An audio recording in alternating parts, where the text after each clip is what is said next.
Assalamualaikum warahmatullahi wabarakatuh. Pada pertemuan kali ini, kita akan belajar struktur dan produktivitas danau. Danau merupakan salah satu contoh dari perairan tetap atau perairan lentik. Sekarang mari kita mulai dulu dari tinjauan umum danau. Danau merupakan bagian dari daerah aliran sungai atau yang juga dikenal sebagai drainage basin atau watershed, ya. Jadi aliran-aliran sungai ini tidak semuanya bermuara ke laut, tapi ada sebagian yang bermuara ke danau. Ada juga aliran-aliran yang bermuara ke danau. Dan danau ini termasuk ke dalam perairan tetap. Kenapa dikatakan perairan tetap atau perairan lentik? Karena air yang ada di danau itu cenderung tidak bergerak, tidak ada aliran, ya.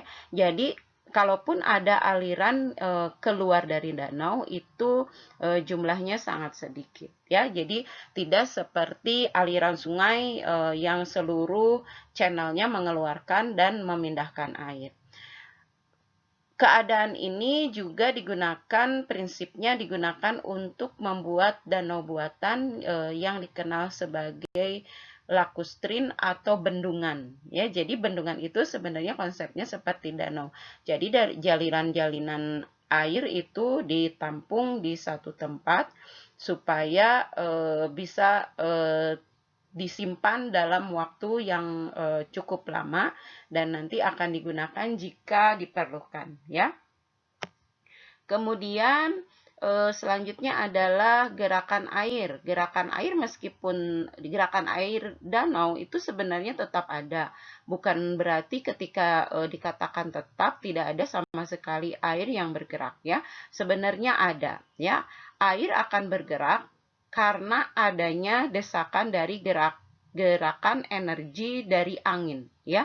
Energi angin ini tentu saja akan membuat permukaan air bergerak, membuat gerakan osilasi atau gerakan bergelombang, ya. Jika gerakan energi anginnya besar, maka osilasi ini bukan hanya terjadi di permukaan, tapi bisa merembet masuk sampai di kedalaman. Selain gerakan osilasi akibat adanya energi dari angin, danau juga memiliki gerakan vertikal air, ya. Gerakan vertikal maksud saya. Dan gerakan vertikal ini terjadi karena adanya perbedaan kerapatan antara lapisan-lapisan air, ya. Kalau lautnya dalam mungkin berarti ada lapisan epilimnion dan metalimnion. Ingat ketika air di danau itu memiliki suhu yang berbeda-beda, maka air akan berpindah tempat karena kerapatannya berbeda, ya. Jadi semakin rendah suhu air, kerapatannya semakin rendah. Jadi air yang dingin kerapatannya semakin tinggi maksud saya. Jadi airnya semakin padat. Jadi semakin dingin air akan tenggelam, ya. Yang hangat maka airnya akan naik, ya. Kecuali yang 4 derajat, ya. Anda ingat itu.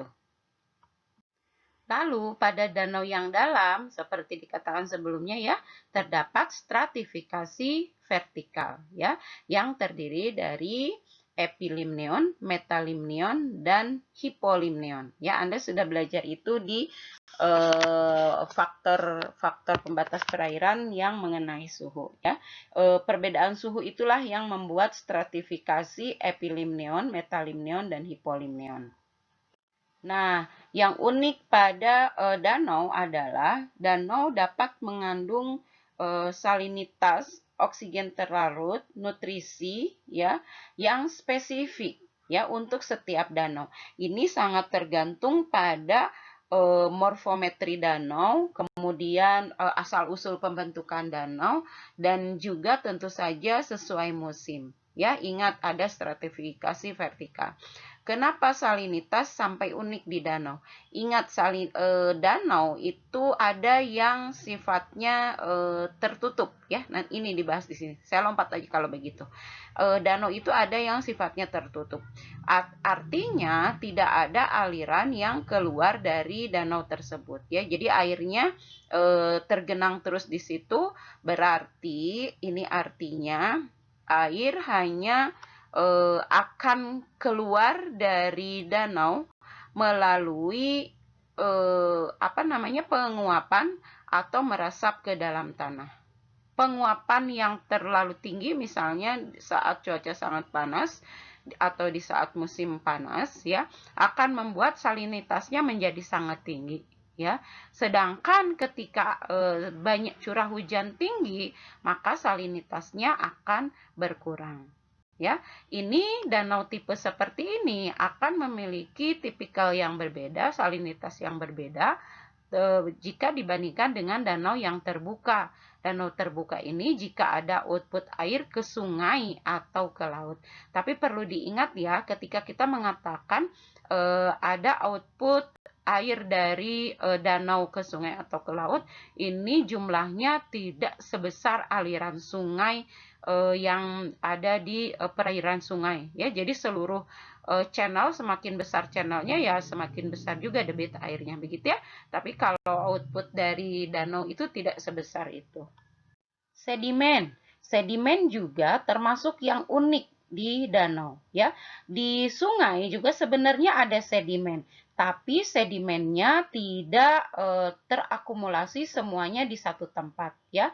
Karena sedimen pada sungai itu terbawa oleh arus lain dan paling juga dia akan lama mengendap di sungai bagian hilir atau bahkan terbawa ke muara ya, baik itu kalau bermuara ke danau atau bermuara ke lautan.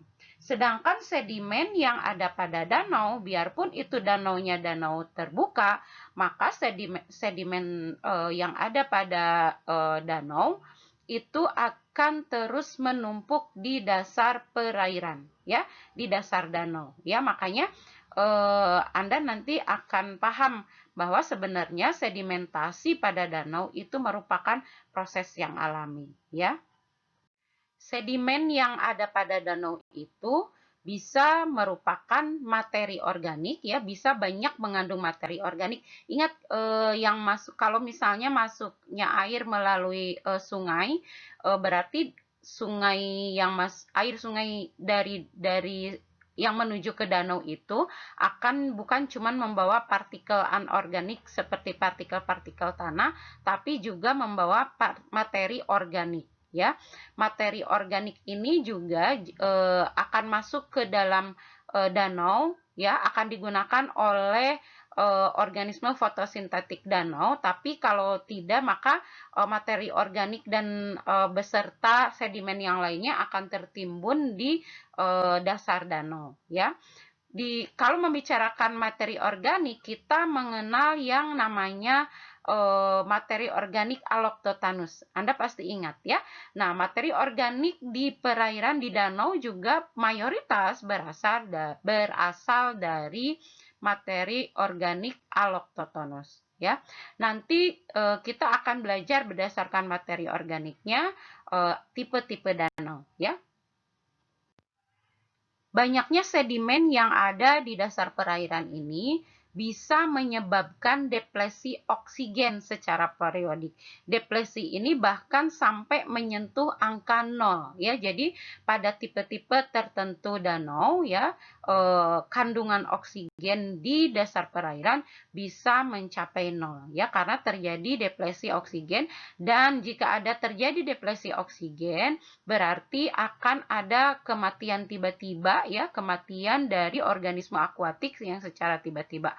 Jadi pada beberapa danau yang digunakan untuk budidaya ikan, nah di situ sering terjadi adanya kematian tiba-tiba pada hampir seluruh dari ikan ya. Itu yang terjadi karena deplesi oksigen.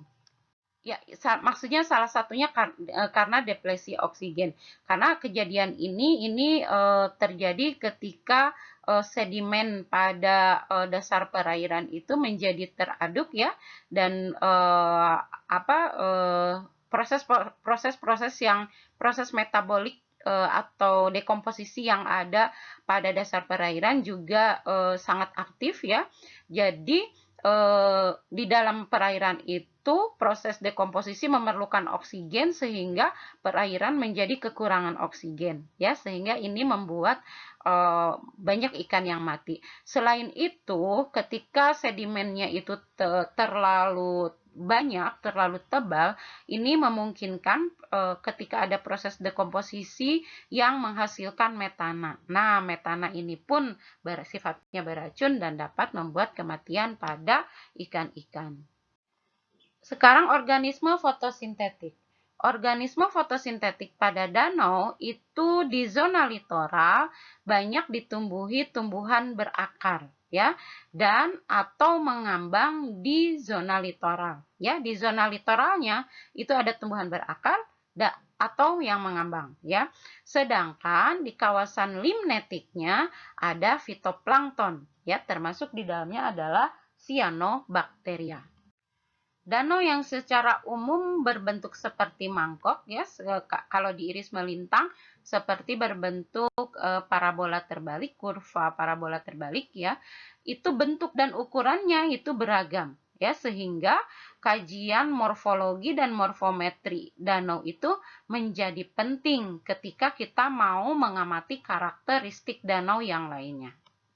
Nah, kalau yang ini tadi sudah dibahas ya, jika ada danau tertutup dan ada danau terbuka ya. Sekarang kita lanjutkan. Nah, sekarang mengenai morfometri, morfologi dan morfometri dan jadi sebelum kita mengamati danau, produktivitas danau atau biologi danau ya, aspek biologi danau, maka perlu kita mengamati parameter morfometriknya. Ya, ini mudah ya untuk dipelajari. Jadi ini menjadi tugas Anda untuk mengamati yang ini. Ya, Anda boleh gunakan buku manapun, informasi dari manapun, tapi yang saya baca ini dari buku yang ini Anda sudah punya ya, waktu di awal saya sudah lampirkan di perkuliahan yang mengenai tinjauan umum air ya. Di situ ada saya lampirkan buku ini, limnologi. Di dalam buku ini kajian morfometrik, parameter morfometrik dan morfologi danau itu dapat dipelajari dengan mudah ya. Jadi tugas Anda menjelaskan bagaimana cara mengukur ini semua ya. Itu tugasnya untuk yang pertama. Ya, jadi ini tugasnya ya. Saya minta untuk dapat menjelaskan bagaimana cara mempelajari morfologi dan morfometri danau ya. Jangan banyak-banyak tugasnya, paling banyak 3 halaman lah ya. Dan kemudian Anda terserah lah, boleh ditulis tangan, boleh diketik, silahkan ya. Sekarang mari kita lihat zonasi danau.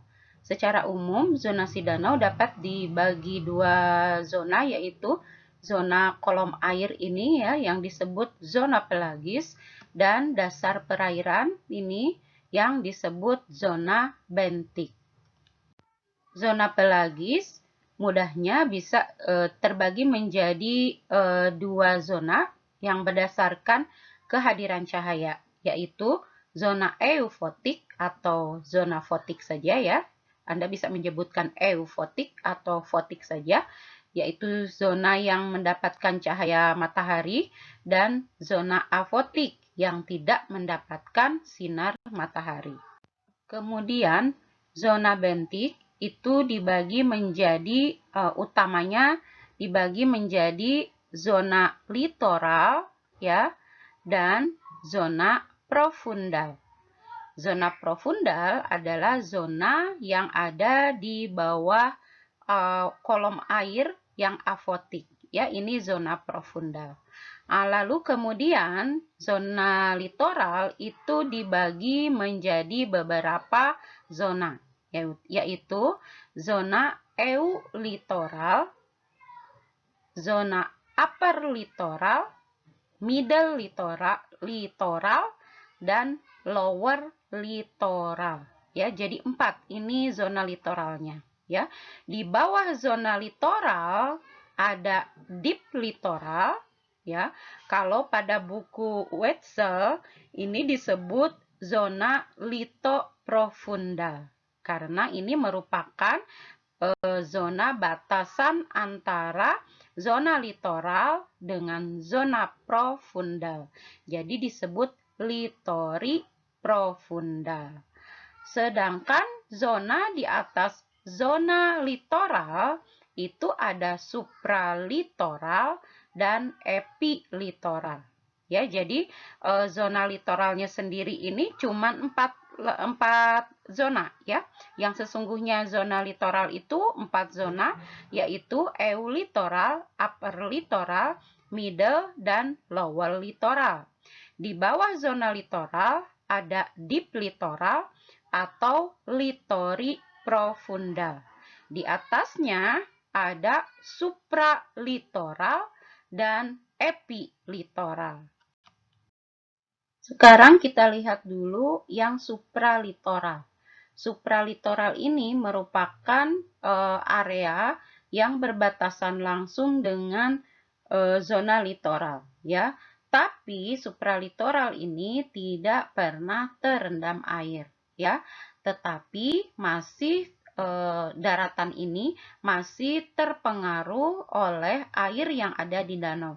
Misalnya ketika ada air terciprat ini masih supralitoral masih dapat, atau misalnya airnya bergelombang karena ada hembusan angin, supralitoral ini masih terdampak, ya, masih terpengaruh oleh air danau. Di atas supralitoral ada yang disebut zona epilitoral. Zona ini betul-betul tidak terpengaruh oleh air yang ada di danau. Betul-betul tidak pernah terpengaruh oleh baik itu cuman cipratan dan air, itu tidak pernah terpengaruh. Itu namanya zona epilitoral. Sekarang saya lompat dulu ke deep littoral atau litori profundal, ya, sampai di sini. Litori profundal pada batas atasnya di sini ini masih ada mikrofit fotosintetik. Ya, masih ada di sini. Meskipun sudah sangat jarang mikrofit fotosintetik. Di batas bawahnya di sini mikrofit sudah tidak ada, ya. Yang ada adalah bakteri yang masih bisa berfotosintesis, ya. Jadi bakteri fotosintesis di sini masih ada. Di sini mikrofit ada, tapi sudah sangat jarang. Jumlahnya sudah jarang, kerapatannya sudah sangat rendah, ya. Sedangkan untuk zona profundal, di zona profundal sudah tidak ada mikroorganisme ataupun organisme fotosintetik. Yang ada adalah mikroorganisme dekomposer, ya, yang berperan sebagai dekomposer. Lalu bagaimana dengan zona litoral? Ya, di sini ada 4 zona litoral. Jadi zona litoral yang paling atas disebut eulitoral.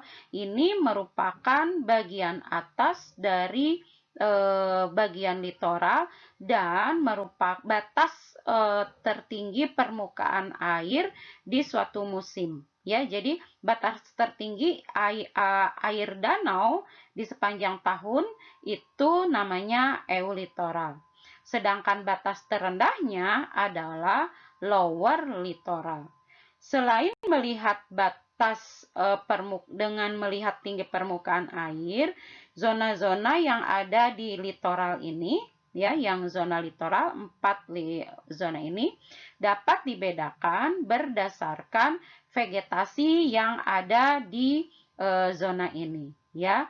Pada zona upper littoral di sini banyak vegetasi yang terendam akarnya saja, ya, perakarannya saja yang terendam di sini. Sedangkan pada middle littoral ya, setengah dari batang atau setengah dari tubuh tumbuhan tersebut ini terendam ya, atau bisa jadi daun-daunnya sudah mulai muncul di sini, hanya daun-daun saja yang muncul di permukaan air. Sedangkan untuk di lower littoral seluruh vegetasi, seluruh tubuh tumbuhan vegetasinya banyak yang terendam ya, terendam air danau. Selain membagi danau dengan zonasi bentik dan pelagis ya, ada juga pembagian zonasi danau hanya berdasarkan lapisan atas dan lapisan bawah, berdasarkan kehadiran cahaya juga ya, yaitu disebut juga zona trofogenik dan zona trofolitik ya. Zona tropogenik ini ada di zona yang mendapatkan cahaya, sedangkan tropolitik adalah yang gelap ya, yang tidak mendapatkan cahaya. Dan satu lagi, sekarang kita sudah punya zona littoral, tadi sudah jelas ya pembagian-pembagiannya, dan ini zona pelagis ya. Zona pelagis di dalam danau, maksudnya di perairan danau itu dibagi lagi. Kalau yang ada di atas wilayah littoral, jadi di sini ya, di atas wilayah littoral itu disebut zona littoral juga ini ya, zona littoral. Sedangkan sisanya, jadi ini juga samping sini juga ada zona littoral. Sedangkan yang tengahnya ya, yang ini sampai ke dalam termasuk zona alfotiknya itu disebut zona limnetik ya. Jadi ini kolom air yang ini disebut zona limnetik, sedangkan kolom air yang ini disebut zona littoral. Kalau di lautan ini oseanik ya, jadi bukan limnetik, ini oseanik ya. Iya, Anda tentu saja masih ingat dengan thermal stratifikasi pada danau, ya, yang sudah kita kaji waktu membahas faktor pembatas perairan yang temperatur, ya, yang temperatur yang pertama sekali saya bahas waktu itu temperatur, ya. Kita mengenal ada 3 stratifikasi pada danau, yaitu epilimneon, metalimneon, dan hipolimneon. Nah, sekarang berdasarkan stratifikasinya ini, sebenarnya kita juga dapat membedakan tipe-tipe danau. Ya, mari kita lihat ada tipe danau apa saja. Sekarang kita lihat jenis-jenis danau berdasarkan thermal stratifikasi. Ya, yang pertama adalah danau amiktik. Danau amiktik ini sebenarnya dia tidak pernah terstratifikasi, ya. Oleh karena itu tidak pernah mengalami sirkulasi karena permukaan danau ini selalu tertutupi es sepanjang tahun. Kemudian yang kedua adalah danau monomiktik. Namanya monomiktik, mono berarti danau ini tersirkulasi 1 kali dalam 1 tahun. Ya, danau monomiktik ini tidak pernah tertutupi es.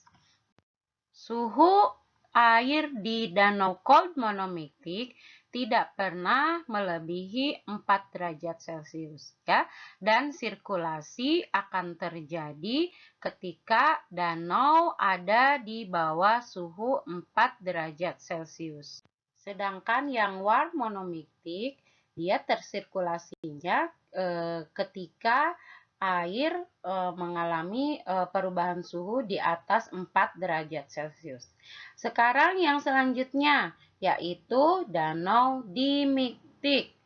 Di berarti 2 ya. Danau dimiktik mengalami sirkulasi stratifikasi sebanyak 2 kali dalam setahun, yaitu di musim gugur, di musim semi, dan di musim gugur ya.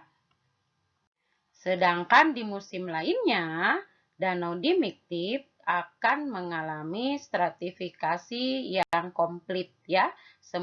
Stratifikasinya akan kembali normal, kembali hadir di danau ini. Lalu kemudian ada yang namanya oligomiktik ya.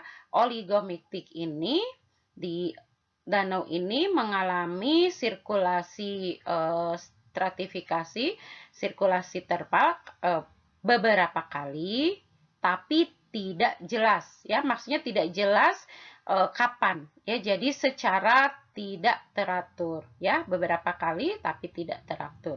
Ini berkebalikan dengan polimiktik yang sirkulasi air dapat terjadi sepanjang tahun berulang-ulang terus ya. Seperti danau monomiktik dan dimiktik, oligomiktik dan polimiktik juga tidak pernah tertutupi es. Lebih-lebih polimiktik karena danau polimiktik ini dapat terjadi di danau-danau yang tropis, yang terletak di wilayah tropis.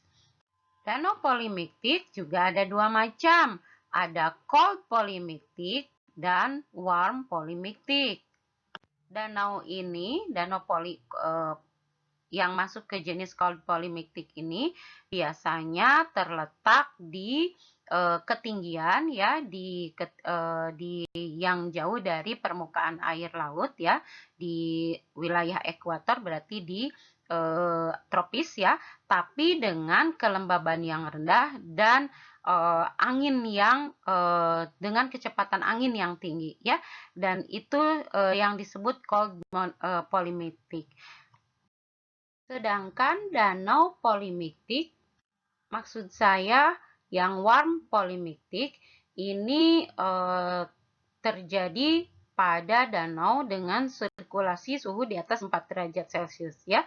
Ini juga sama bisa terjadi di tropis. Hanya saja suhu air itu sering di atas 4 derajat Celcius ya. Sirkulasinya terjadi ketika air berada di suhu 4 derajat Celcius. Jika tadi kita sudah belajar tipe danau dengan yang memiliki 3 stratifikasi, yaitu epi, meta, dan hipolimneon ya. Ternyata ada juga danau yang memiliki stratifikasi yang berbeda ya. Jadi dia sebenarnya memiliki 4 lapisan ya, yaitu epilimneon, metalimneon, hipolimneon, dan monimolimneon ya.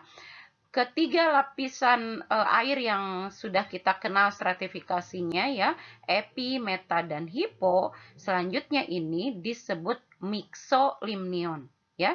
Dan batas antara mixolimneon dengan monilimneon areanya di area yang membatasi mixolimneon, dan monimolimneon disebut kemolimneon ya. Ini yang warna biru ini disebut kemolimneon. Danau yang seperti ini disebut sebagai danau meromiktik. Lalu yang tadi disebut apa? Yang hanya memiliki epi, meta, dan hipo. Itu disebut danau holomiktik ya. Jadi bukan mero. Kalau mero artinya dia sebagian ya. Jadi memang perairan ini nanti dia akan tersirkulasi sebagian. Nanti kita bahas lagi ya. Sedangkan holomiktik ya, jadi seluruhnya itu dapat tersirkulasi. Kalau ini yang tersirkulasi hanya bagian mixolimneonnya saja. Sedangkan monimolimneon ini tidak pernah tersirkulasi. Jadi pada danau tipe ini sirkulasi seperti pada holomiktik tetap terjadi ya. Epi, meta, dan hipo ini tetap terjadi, tetap ada sirkulasi ya. Tergantung dengan suhu lingkungan, tergantung dengan musim ya. Tapi ada lapisan di bawahnya yang tidak pernah tersirkulasi yang disebut monimolimneon. Kenapa hal ini bisa terjadi? Karena lapisan monilimneon biasanya memiliki kadar salinitas yang sangat tinggi ya. Jadi salinitas dari mixolimnion dengan monimolimnion itu salinitasnya sangat berbeda ya. Jadi yang paling tinggi adalah monimolimnion. Sehingga biarpun ada stratifikasi suhu, biarpun ada perubahan suhu, karena ini mengandung kadar ion yang lebih banyak, maka dia sehingga berat jenisnya melebihi berat jenis air pada suhu 4 derajat Celcius ya, karena mengandung banyak ion-ion ya, salinitasnya tinggi. Makanya ini tidak pernah bisa teraduk dengan lapisan air di atasnya. Pada danau tipe ini, air tidak pernah mencapai suhu 4 derajat Celcius ya. Meskipun monimolimneon, ini suhu air paling tinggi adalah rata-rata sekitar 12 derajat Celcius. Maaf, maksud saya di dasar perairan ya, di dasar perairan danau suhu air tidak pernah turun ke 4 derajat Celcius ya, selalu hanya mencapai di sekitar 12 derajat Celcius. Tapi uniknya di atas suhu yang 12 derajat Celcius ini ya, yang hipolimneon ya, yang masuk di mixolimneon, ini suhunya tetap mencapai 4 derajat. Tapi meskipun kita ketahui suhu 4 derajat merupakan pada titik itu air berada dalam kerapatan yang tertinggi, jadi yang paling berat, tapi ini masih lebih berat air yang memiliki kadar garam yang tinggi ya. Jadi di atas yang suhu 12 derajat ini memungkinkan ada yang suhu 4 derajat Celcius ya. Jika yang suhu 12 derajat ini memiliki kandungan garam yang jauh lebih tinggi dibandingkan dengan lapisan di atasnya. Seperti yang dikatakan sebelumnya, monimolimneon ini tidak bisa tersirkulasi dengan lapisan yang ada di atasnya. Itu karena dikarenakan salinitas monimolimneon yang sangat tinggi ya. Dan sumber salinitas itu bisa saja berasal dari substansi terlarut ya. Substansi terlarutnya ini menyebabkan air yang meskipun suhunya jauh di atas 4 derajat Celcius menjadi lebih berat lebih tinggi massa jenisnya daripada air yang 4 derajat Celcius ya. Sumber dari tingginya salinitas tersebut dapat berasal dari dekomposisi bakteri ya. Jadi proses biologis dekomposisi yang terjadi di dasar perairan ya. Jadi sebenarnya danau meromiktik ini bisa terjadi pada danau manapun yang memiliki substansi yang maksud saya sedimen yang cukup banyak dan input nutrien yang banyak dari luar ya, sehingga bakteri dekomposisi yang ada di dasar menjadi sangat banyak dan aktif ya. Hasil dekomposisi bakteri ini merupakan substansi organik yang bisa larut dalam air dan juga garam-garam. Tingginya salinitas ini dapat menyebabkan air pada monimolimneon kehilangan oksigen ya. Ingat pada 12 derajat Celcius maksud saya semakin rendah suhu harusnya oksigennya semakin tinggi ya. Tapi pada monimolimneon ini meskipun suhunya cukup rendah sekitar 12 derajat Celcius, air di monimolimneon bisa kehilangan oksigen ya, yang disebut sebagai anoksia. Perbedaan kadar oksigen di antara monimolimneon dengan mixolimneon itulah yang membuat area tersebut memiliki kadar oksigen yang turun dengan sangat cepat ya. Makanya area peran di antara monimo dengan mixolimneon itu disebut sebagai chemokline. Tadi dikatakan bahwa Dekomposisi bakteri di dasar perairan itu dikarenakan adanya input nutrien yang terlalu banyak dari daratan. Tapi sebenarnya input nutrien itu bukan cuman yang dari daratan ya, bukan cuman yang allochthonous, tapi juga bisa dari yang autochthonous, dari organisme materi organik yang berasal dari danau itu sendiri. Nah, misalnya dari organisme yang sudah mati yang ada di lapisan Mixolimnion, ya. Kalau organisme yang matinya banyak, kemudian itu artinya organisme autokton, maksud saya materi organik autochtonusnya banyak, ditambah lagi allochthonous yang juga sangat banyak, maka proses biologis dekomposisinya harus juga terjadi dengan cepat ya. Inilah yang menyebabkan terjadinya danau meromiktik. Sekarang kita akan belajar produktivitas danau. Ingat seperti yang materi sebelumnya ya, kalau berbicara produktivitas itu artinya produktivitas primer ya, yaitu laju pembentukan biomasa per unit area oleh organisme fotosintetik. Kalau di danau berarti dihasilkan oleh perifiton, kemudian fitoplankton, kemudian cyanobacteria ya, apalagi alga fotosintetik ya, dan beberapa mikrofit ya, mikrofit dan makrofit. Produktivitas danau dapat digambarkan dengan jumlah tumbuhan dan hewan yang dapat hidup dan bereproduksi di dalam danau ya. Pada banyak danau, nutrisi tumbuhan, natrium, fosfor, kemudian kalium juga ya merupakan faktor utama yang menyebabkan meningkatnya produktivitas danau. Peningkatan produktivitas danau itu dapat dilihat melalui tingkat kejernihan air, turbiditas, kandungan klorofil, dan oksigen terlarut ya.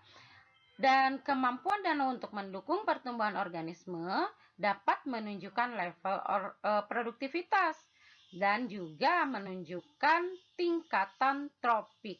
Maksudnya status tropik atau trophic state ya.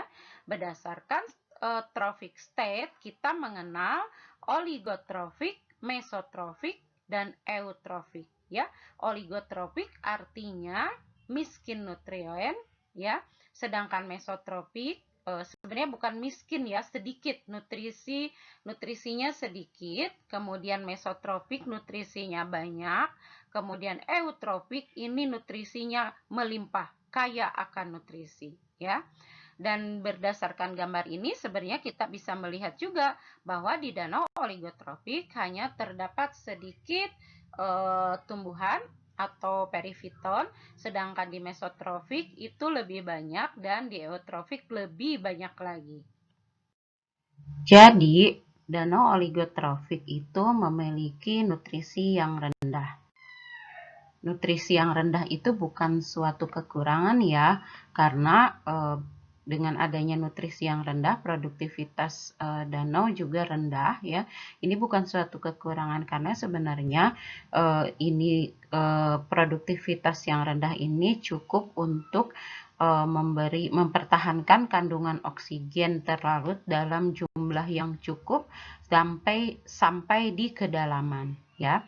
Jadi ciri utama yang dapat dilihat ketika kita memperhatikan suatu danau dan danau itu oligotrofik adalah danaunya cukup dalam ya, kemudian dia jernih dan hanya memiliki sedikit alga planktonik ya, serta juga hanya memiliki sedikit tumbuhan akuatik yang kecil, maksudnya yang berukuran kecil.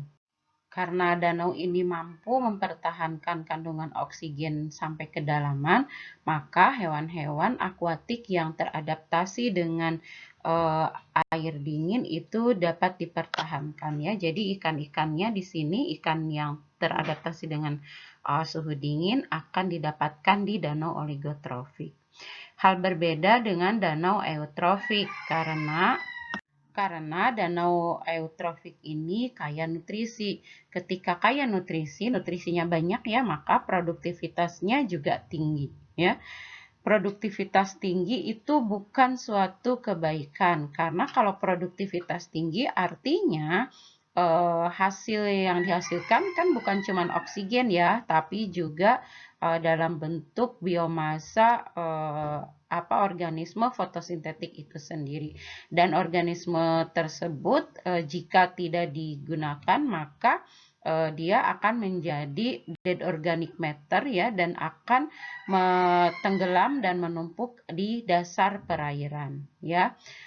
Kalau ada penumpukan di dasar perairan, maka artinya di dasar perairan akan banyak terjadi dekomposisi yang membutuhkan banyak oksigen yang dari hasil produktivitas yang tinggi tadi. Jadi pada akhirnya kandungan oksigennya di sini akan justru akan lebih rendah dibandingkan dengan oligotrofik ya. Makanya pada danau eutrofik itu biasanya di kedalaman itu oksigennya sangat sedikit atau tidak ada sama sekali ya, dan suhu di kedalamannya itu tidak akan serendah seperti danau oligotrofik, sehingga ikan-ikan air dingin tidak akan pernah Anda temukan di danau eutrofik ya. Jadi ciri utama danau eutrofik itu diantaranya adalah perairannya dangkal, kemudian airnya keruh dan memiliki banyak tumbuhan akuatik atau yang hidrofit ya, yang dapat kita lihat dengan kasat mata ya. Selain itu kandungan fitoplanktonnya juga cukup tinggi di perairan ini ya.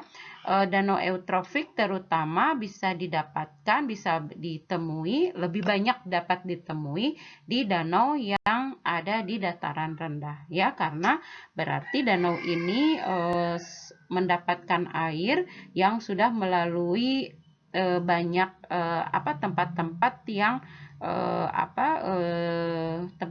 yang membawa yang memiliki nutrisi yang banyak seperti area pertanian dan pemukiman.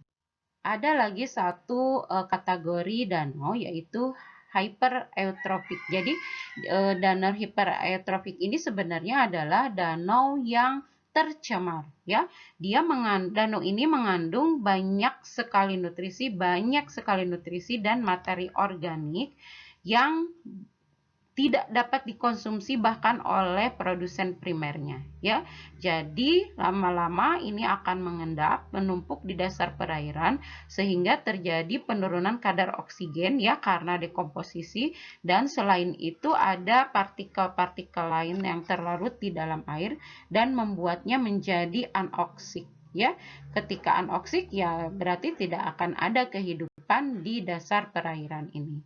Ya, kita juga bisa mengetahui danau yang hypereutropik ini dengan lebih banyak lagi jenis tumbuhan, bahkan ada tumbuhan-tumbuhan yang beracun yang tumbuh di danau hypereutropik ya. Bukan tumbuhan, maksud saya alga-alga beracun banyak tumbuh di sini.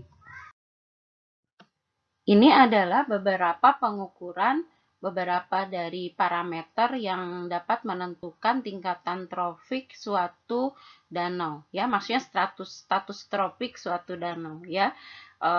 Ini dapat Anda lihat di buku Wetzel ya, dan di buku limnologi yang sudah saya berikan kepada Anda semua ya. Ini yang pertama adalah total kandungan fosfor ya. Ini satuannya mikrogram per liter. Pada danau oligotropik ini paling tidak pernah sampai 10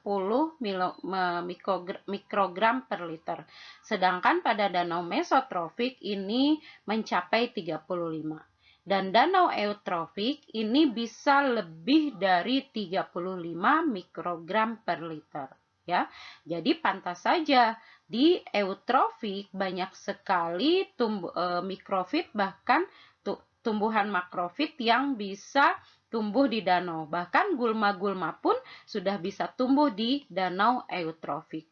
Karena kandungan fosfornya, ya ingat fosfor ini diperlukan oleh pertumbuhan-tumbuhan. Ya, sekarang yang kedua, parameter yang kedua adalah kandungan klorofil. Kandungan klorofil ini yang diukur adalah klorofil A. Ingat, klorofil A itu adalah klorofil utama yang ada di organisme fotosintetik akuatik, ya. Kandungan klorofil di perairan yang oligotrofik itu tidak pernah melebihi 2,5 mikrogram per liter, ya. Di mesotropik paling banyak 8. Di eutrofik ini ada lebih dari 8 mikrogram per liter, ya. Artinya organisme fitoplanktonnya termasuk cyanobacteria, ya, fitoplankton, alga-alga fotosintetik dan cyanobacterianya ini jumlahnya sangat melimpah, ya. Ini rata-rata, ya, rata-rata klorofil, dan ini adalah yang paling tingginya, ya, masih klorofil A. Lalu bagaimana dengan kejernihannya? Kejernihan danau oligotrofik itu bisa lebih dari 6 meter. Jadi di atas 6 meter itu masih terlihat keping sekinya, ya. Sedangkan di mesotropik itu justru paling dalam itu cuma 6 meter. Jadi 3 meter sampai 6 meter, ya, keping seki masih terlihat. Jadi kejernihannya cuma segini. Sedangkan eutrofik itu kurang dari 3 meter. Ya, jadi keruh, airnya berarti keruh sekali karena keping seki sudah tidak terlihat di kedalaman kurang dari 3 meter. Itu artinya danau tersebut sudah masuk kategori eutrofik. Sebetulnya selain dari 3 kategori ini, untuk menentukan trofik juga bisa dilihat dengan kandungan oksigennya, ya. Sedangkan yang ini tambahan, ya. Jadi ini bisa tidak dilakukan pengamatan ini, ya. Karena sampai kadar oksigen terlarut saja ini sudah cukup baik, ya, untuk menentukan status tropis suatu danau, ya. Jadi kandungan oksigen di oligotrofik itu banyak. Kenapa banyak? Karena meskipun jumlah klorofilnya sedikit, artinya organisme fotosintetiknya tidak terlalu banyak, tapi organisme proses biologi yang memerlukan oksigen itu jumlahnya sedikit, ya. Karena ingat, dekomposisi itu memerlukan oksigen yang cukup banyak, ya. Sedangkan di eutrofik, meskipun klorofilnya lebih banyak, berarti produktivitas fotosintesisnya cukup tinggi. Ini jumlah oksigennya justru lebih rendah. Dan di danau tadi eutrofik, pada danau yang hypereutropik, yang lebih parah dari eutrofik, hypereutropik ini yang betul-betul tercemar, oksigennya bisa tidak ada, ya. Tidak ada lagi oksigen di danau hypereutropik. Dan ini juga cukup penting, ya, meskipun jarang dilakukan, ya, kandungan Fe2+.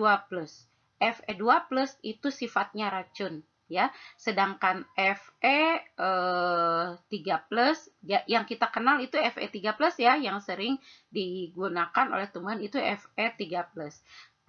Kalau Fe2+ itu tidak digunakan oleh tumbuhan dan sifatnya beracun, ya.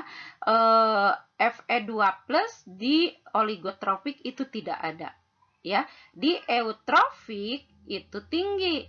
Yang unik di sini, di hypereutropik justru rendah.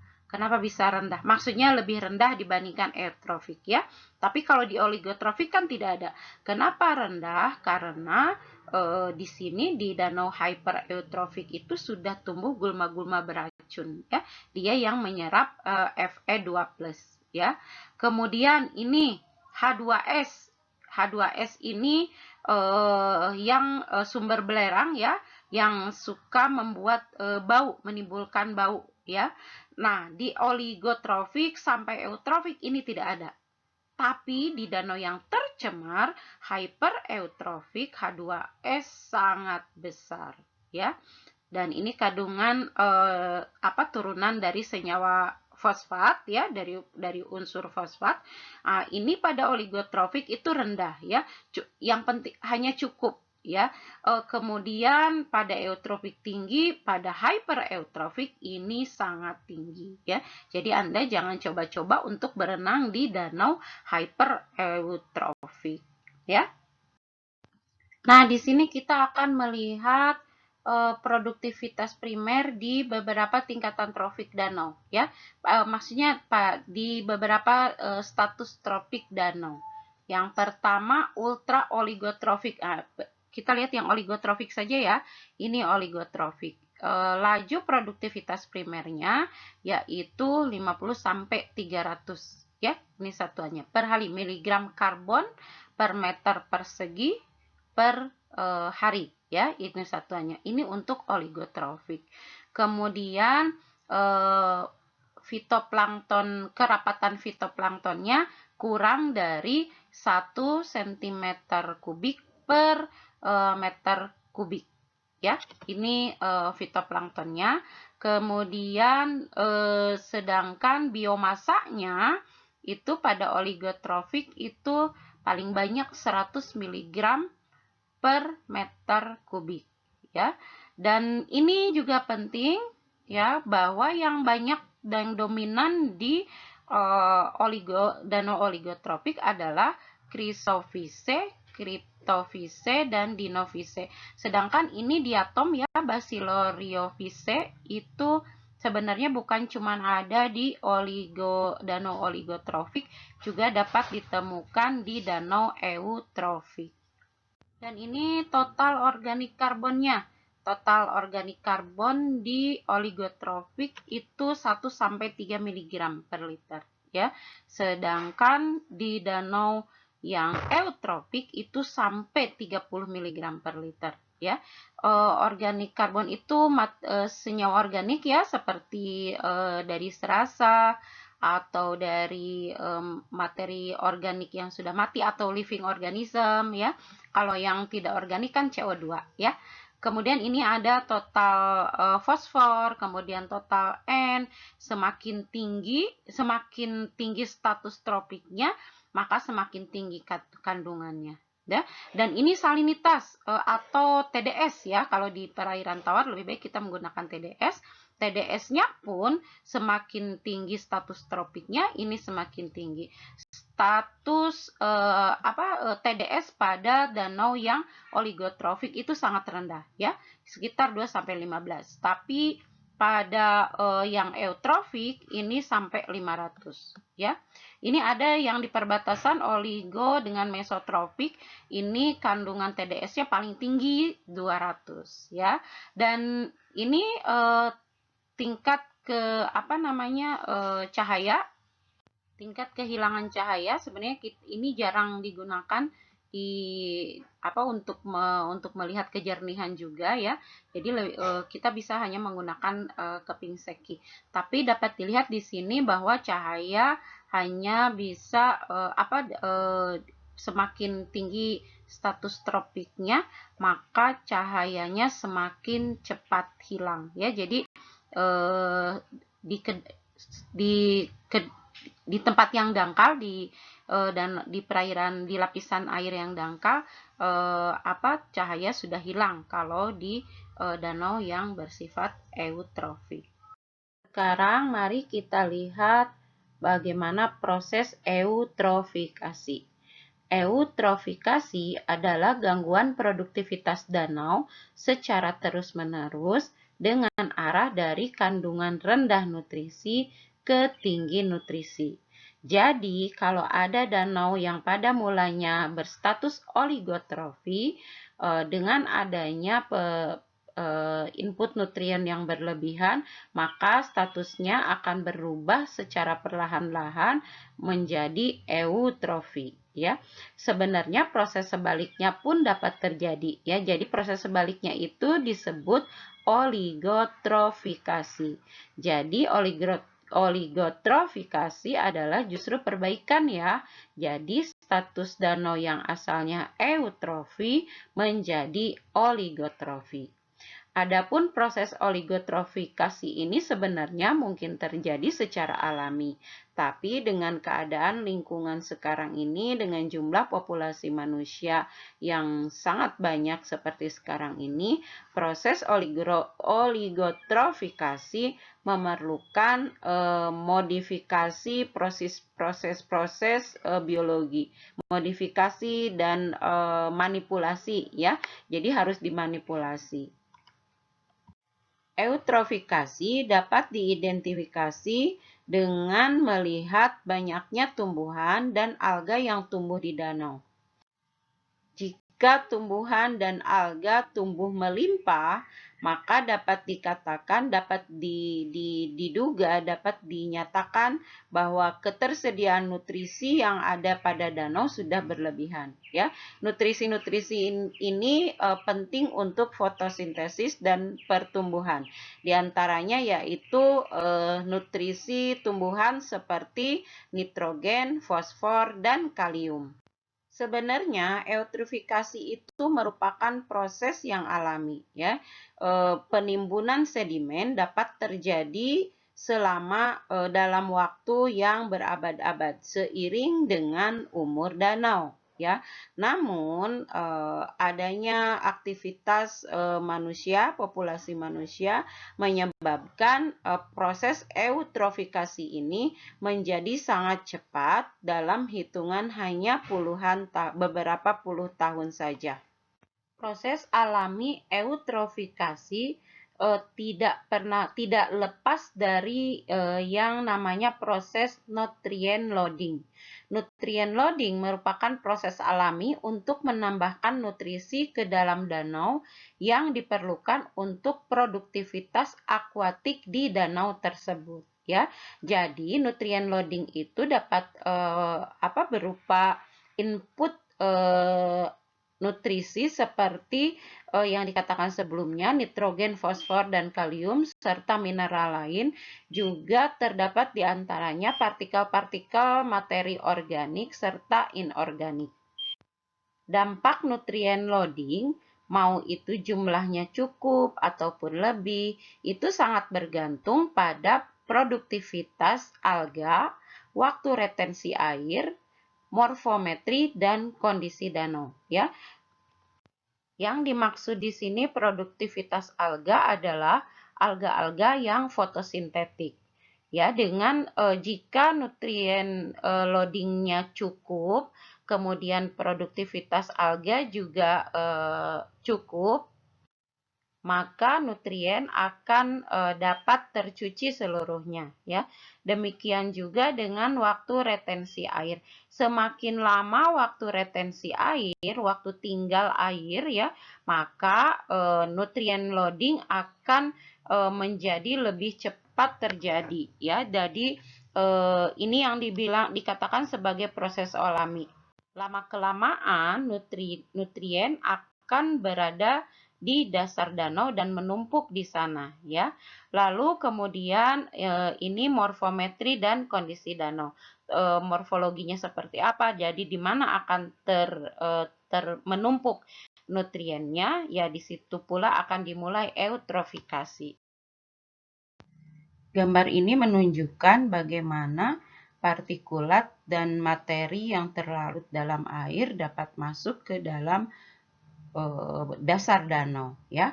Di sini kita bisa melihat bahwa partikulat itu berasal dari terestrial, tapi yang dalam bentuk materi organik allochthonous. Bakteri organik tersebut akan masuk ke dalam perairan dan jika tidak digunakan untuk natrium dan fosfatnya ya, jika tidak digunakan maka dia akan akan tersedimentasi, akan menumpuk di bagian sedimennya ya.